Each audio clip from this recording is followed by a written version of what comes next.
મિત્રો, શું તમને વારંવાર હાડકામાં દુખાવો થાય છે અથવા ઘૂંટણ, કમર કે દાંત નબળા લાગતા હોય છે? ઘણા લોકો આ લક્ષણોને સામાન્ય માનીને અવગણે છે, પણ તે તમારા શરીરમાં કેલ્શિયમની ઉણપના સંકેતો હોઈ શકે છે. આ વિડીયોમાં આપણે જાણીશું કેલ્શિયમની ઉણપના લક્ષણો, કારણો અને સૌથી અસરકારક ઉપાયો. તો ચાલો વિડીયોની શરૂઆત કરીએ. આ વિડીયોને આપણે 5 ભાગમાં વહેંચીશું. સૌથી પહેલા ભાગમાં આપણે જાણીએ કે કેલ્શિયમ શું છે. કેલ્શિયમ એક ખૂબ જ જરૂરી મિનરલ છે જે આપણા શરીરના હાડકાં અને દાંત માટે સૌથી મહત્વપૂર્ણ છે. આપણા શરીરમાં લગભગ 99% કેલ્શિયમ હાડકાં અને દાંતમાં હોય છે. બાકીનું 1% કેલ્શિયમ મસલ, નર્વ્સ અને હાર્ટ ફંક્શન માટે કામ કરે છે. જો શરીરમાં કેલ્શિયમ પૂરતું ના હોય તો તે હાડકામાંથી કેલ્શિયમ ખેંચવા લાગે છે અને ધીમે ધીમે હાડકાં નબળા પડવા લાગે છે. હવે વિડીયોના ભાગ 2 માં આપણે કેલ્શિયમની ઉણપના લક્ષણો વિશે વાત કરીએ. કેલ્શિયમની ઉણપ થાય ત્યારે શરીર આપણને આ સંકેતો આપે છે. નંબર 1, હાડકાં અને સાંધામાં દુખાવો. ઘૂંટણ, કમર, પીઠમાં દુખાવો રહેવો એ સૌથી કોમન લક્ષણ છે. નંબર 2, દાંત નબળા પડવા. નંબર 3, વાળ અને નખ નબળા પડવા. નખ તૂટી જવા અને વધારે પડતા વાળ ખરવા આ પણ એક લક્ષણ હોઈ શકે છે. નંબર 4, મસલ ક્રેમ્પ્સ. રાત્રે પગમાં ખેંચ આવવી.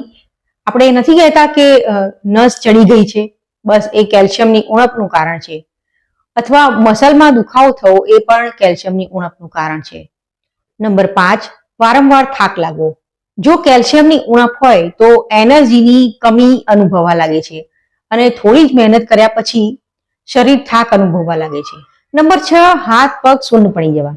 એટલે કે હાથ પગમાં સેન્સેશન થવું કે ઝળઝળાટી થવી એ કેલ્શિયમની ઉણપનું કારણ છે. નંબર 7, હાડકાં ઝડપથી તૂટી જવા. થોડી જ ઈજા થવાથી ફ્રેક્ચર થઈ જાય, આ ગંભીર સ્થિતિ બતાવે છે. એટલે કે કેલ્શિયમની ઉણપની આ ગંભીર સ્થિતિ છે. હવે આપણે ત્રીજા ભાગમાં વાત કરીએ કેલ્શિયમની ઉણપના કારણો વિશે. તેમાં નંબર 1, ખોરાકમાં કેલ્શિયમની અછત. એટલે કે આપણે ખોરાકમાં કેલ્શિયમ ઓછું લઈએ ત્યારે કેલ્શિયમની ઉણપ વર્તાવા લાગે છે. આપણે દૂધ, દહીં, પનીર ઓછું લઈએ તો કેલ્શિયમની ઉણપ શરીરમાં થવા લાગે છે. નંબર 2, વિટામિન ડી ની કમી. વિટામિન ડી વગર કેલ્શિયમ એબ્ઝોર્બ થતું નથી, એટલે આ બંને વિટામિનો જોડાયેલા છે. ઉંમર વધે એટલે શરીરમાં એબ્ઝોર્પ્શન ઘટવા લાગે છે. અને નંબર 4, હોર્મોનલ ચેન્જીસ. ખાસ કરીને મહિલાઓમાં પ્રેગ્નન્સીમાં અને મેનોપોઝના સમયમાં કેલ્શિયમની ઉણપ વર્તાવા લાગે છે. મિત્રો, હવે વિડીયોના પાર્ટ 4 માં આપણે ઉપાયો વિશેની ચર્ચા કરીએ જે સૌથી ઇમ્પોર્ટન્ટ છે. નંબર 1, કેલ્શિયમ રીચ ફૂડ લો. મતલબ કે તમારા રોજિંદા આહારમાં દૂધ, દહીં, પનીર, તલ, લીલા શાકભાજી વગેરેનો સમાવેશ કરવો જોઈએ. નંબર 2, વિટામિન ડી લેવું જરૂરી. રોજ 15 થી 20 મિનિટ માટે સૂર્યપ્રકાશમાં બેસવું જોઈએ. અને સૂર્યપ્રકાશમાં બેસવાનો સૌથી ઉત્તમ સમય છે સવારના 8 થી 10 વાગ્યાનો. Number 3, regular exercise. એક્સરસાઇઝમાં વોકિંગ, યોગા કે લાઇટ વર્કઆઉટ તમે કરી શકો છો. Number 4, supplements. સપ્લિમેન્ટ્સ લેવા જોઈએ પણ ડોક્ટરની સલાહથી. અને તેમાં તમે કેલ્શિયમની tablets, calcium plus vitamin D ની ટેબ્લેટ્સ પણ લઈ શકો છો. પણ ધ્યાન રાખો, ડોક્ટરની સલાહ વગર આ સપ્લિમેન્ટ્સ ન લો.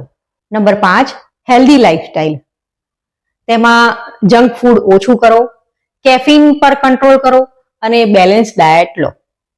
હવે આપણે પહોંચી ગયા છીએ વિડીયોના ભાગ 5 પર અને એમાં હું તમને એક ઇમ્પોર્ટન્ટ એડવાઇસ આપીશ કે કેલ્શિયમ વધારે લેવું પણ નુકસાનકારક હોઈ શકે છે.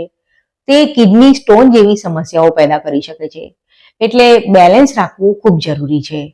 એટલે ના વધારે પડતું કેલ્શિયમ લેવું પણ સારું છે અને કેલ્શિયમની ઉણપ પણ સારી નથી. તો મિત્રો, જો તમને આ માહિતી ઉપયોગી લાગી હોય તો વિડીયોને લાઈક કરો, શેર કરો અને ચેનલને સબસ્ક્રાઇબ કરવાનું ભૂલશો નહીં. અને આવા હેલ્થ ટિપ્સ માટે મારી સાથે જોડાયેલા રહો. વિડીયો જોવા માટે ખૂબ ખૂબ આભાર. ફરીથી મળીશું. ત્યાં સુધી આવજો.